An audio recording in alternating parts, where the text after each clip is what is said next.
Hey guys, welcome back, and in this video I'll be giving you 5 basic settings that you might be missing out if you're a Call of Duty Mobile Battle Royale player. Number 1, damage number. For this you need to go to settings, basic, BR mode. When you scroll downwards below the toggle buttons there's a thing called as damage number. Make sure the check mark is ticked, and then in damage number transparency make sure it's 100. What this does is basically shows the amount of damage that you're doing to the opposition when you're hitting the opposition. Also there's a small trick to this. If the damage number shows in red, it means you're hitting the opposition's kinetic armor or you're hitting a headshot. If it shows in yellow, it means you're hitting his normal armor, and if it shows in white, it means that you're hitting opposition's normal health. Make sure you watch out for this because in Battle Royale we have like 300 HP and these things might be really helpful. Okay, so for the second one also you need to go to settings, basic, BR mode, and this is a combination of two. On the bottom there is one to the right called as smart med recommendation and the other one is called as automated armor repair. Make sure both of them are turned on. So what this would do is it would automatically use armors, especially when you're using black plates. It can be really helpful so you don't need to tap continuously. And also what smart med recommendation does is depending upon what your current health is, it automatically recommends an armor for you. Also a small trick attached to it, instead of tapping the armor while you're playing the game, you can just slide it around. You can slide it left if you want to use a black armor, you can slide it upwards if you want to use the blue armor plate, and you can directly slide it rightwards if you want to use the kinetic armor. Setting number 3 is related to graphics. I'm sure a lot of you guys must be playing on lower end device. This setting can really help you guys. For this you need to go to settings, audio and graphics, and in audio and graphics make sure you at least have medium on, and then in frame rate you put the maximum possible frame rate, and then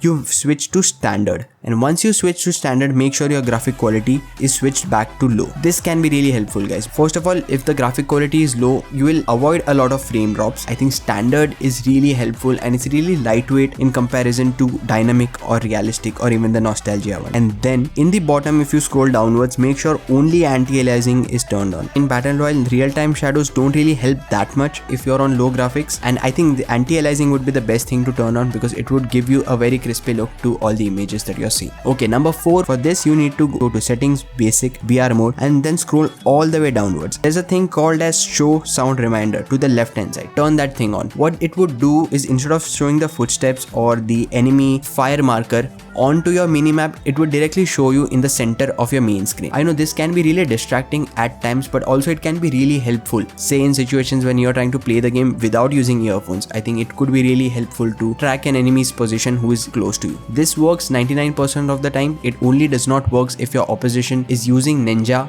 and it is an upgraded version of Ninja. And moving to the last setting, this would be related to sensitivity, and in this one select distance acceleration. I'm assuming majority of the people have speed acceleration, but trust me guys, distance acceleration can actually be really helpful. What basically distance acceleration does is how much ever you slide leftwards or rightwards, it would change the position equally. So make sure you have the screenshot of the current settings before you try this out. But I think distance acceleration, you should definitely try this out because especially in Call of Duty Mobile Battle Royale in close range, the hip fire is really good, and distance acceleration is something that can help you with that hip fire. I'll mention my exact sensitivity for Battle Royale in the comment section, so do look out for that. One last thing that I really wanted to crunch in, I think majority of you guys might be knowing about this. So this one is in settings, basic, and then you slide downwards and there's an option called as auto expand wingsuit in Battle Royale. Make sure it is turned off. What this would do is if you say jump from a height, the wingsuit automatically opens up. In this case it won't open up directly, so it would only open up if you're in the air and you press the jump button once. Only then your wingsuit would open up. That would be all guys for this video. Thank you so much for watching all the way till the end, and make sure you subscribe if you like this video. See you in the next one.